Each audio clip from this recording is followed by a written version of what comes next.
welcoming our guests at Foodlink on Hunger Action Day to acknowledge the crisis of poverty in our country that most often manifests itself in the form of food insecurity.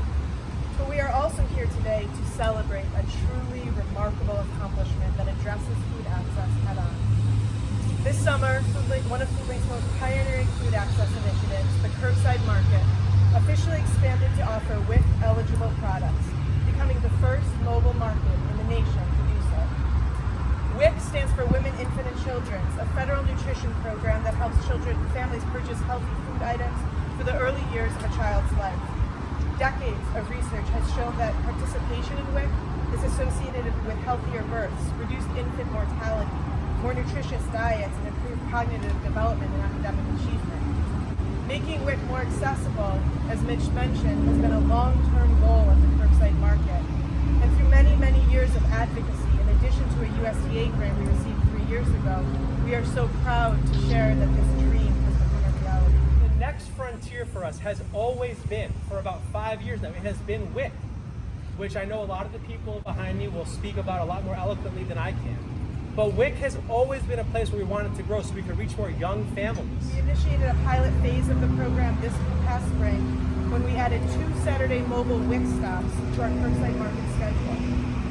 I want to thank our partners at Cameron Community Ministries, located in the Lyle Otis neighborhood, and our partners in the City of Rochester, School 33, and Sully Library on Webster Avenue for joining us on this journey and serving as the first sites to make WIC more accessible to families in more neighborhoods.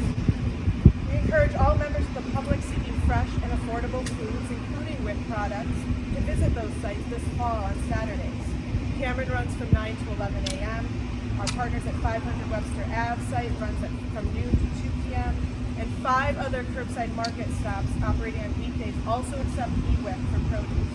You can find our full schedule at foodlinkny.org. And I cannot think of anyone more apt to be here today than Senator Gillibrand, who has been the champion for these very issues at a federal level from day one. We are so grateful to have you here today. Food is essential.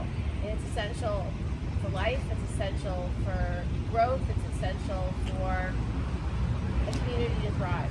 Last year, WIC served 363,000 New Yorkers. And even before the pandemic, half of all infants born in New York State participated in the program. Large numbers of families drop out of the program after the first year and repeatedly cite the small value of the food package as the reason why. Raising the value of food packages to reflect the cost of healthy, nutritious diet today, the recommendations of scientific experts, as well as the common sense of any parent, we know that expanding access to WIC and making sure they have more resources will result in healthier outcomes for our nation's children. One way I want to do this is when we have the WIC Act introduced during the Child Nutrition Reauthorization. It's a bipartisan bill that increases funding for WIC in 3 ways. First, it extends eligibility so children can participate until they turn 6 or enter kindergarten. Second, it extends the certification period to 2 years, and third, it extends postpartum eligibility to 2 years for all mothers. Expanding access to WIC is an investment that will pay off for years to come. As someone who started as a cashier in a local supermarket, I remember the WIC program being very constrictive. You know, you had to buy a very particular kind of milk, a very particular kind of cereal. But it was also a life-saving program for young mothers and their children to get the critical things they need at that time of life. There are very few moments of development that are more important than 0 to 5. So it was a critical program, but what we need to do is make it more accessible, better used, and a better value, and of course increase resources. And then what we've also seen as a lifelong City of Rochester resident in my own neighborhood, we've seen supermarkets close, we've seen food swamps or food deserts, whatever name you want to call it, making it harder for people to get to a WIC-eligible place to shop, and when you are there, making sure that they have the products that you need, including the fresh fruits and vegetables, the right kind of milk, the right kind of cereal. So Foodlink, once again, as we have all seen, has stepped up and really delivered to make 2 programs that work really well be even better in our community. Interstate WIC and Foodlink both share a passionate mission and commitment to food access and health equity. So we look forward to continuing to support Foodlink as a WIC vendor and providing access to safe and nutritious foods, formula, in order to ensure the health and well-being of eligible women, infant, and children. Thank you. This is kind of a big deal here today. It's an exciting to launch this WIC mobile market today on Hunger Action Day in Hunger Action Month, which we recognize every year, usually in September.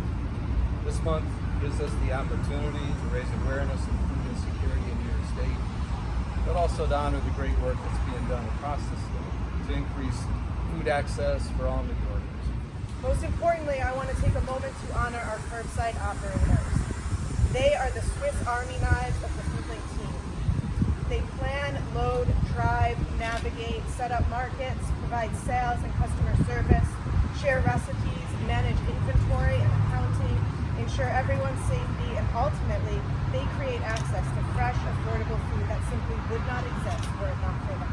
Matt, Ebony, CJ, Adrian, Carolyn, Dee, Tim, Andrea, Tom, Grace, Michaela, and so many more, thank you. Some of these individuals are out on their curbside routes right now, but if you would please join me in giving them a round of